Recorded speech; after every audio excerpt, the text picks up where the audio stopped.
the receivers that have been having a really good spring so far? Malcolm Mitchell's made a lot of strides.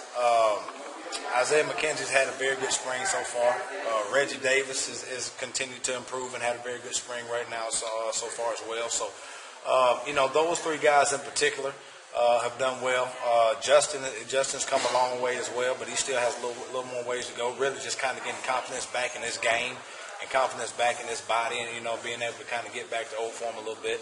But, all those guys have pretty much done well, pretty much across the board. All that time coaching running backs, how would you term how this spring has been coaching your old position? It's to be honest with you, it feels like I'm back at home.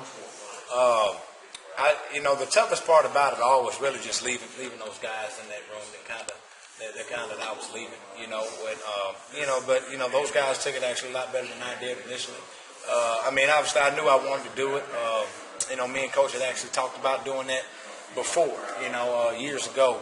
As far as what I want to make that move to go back to coaching receivers, and obviously because that's what I did when I was a graduate assistant. That was all I had known really until I went and coached running backs, and so just all the familiarity just kind of came rushing back at once, and it's been a ball. So in terms of like the drills you do and how you run a practice, what have you dealt on? Did you talk to Tony? Did you copy some a lot of like I said, up until I coached running backs, all I had known was wide receiver.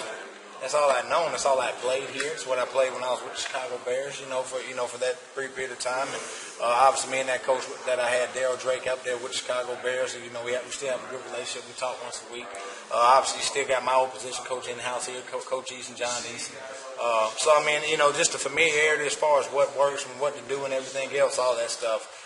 It's just kind of a second nature, to be honest with you. But, it's just as far as just planning out and really getting an evaluation and seeing what guys needed to get better at across the board is kind of how I've always structured practice and how I'm going to kind of keep doing it. So when Coach Eason retired, was that when you had a conversation about, hey, No, it was a little bit after that. But, just really more so as far as kind of what I want to be, just as far as just seeing me in a bunch of different roles and everything like that. But it was a little bit after that.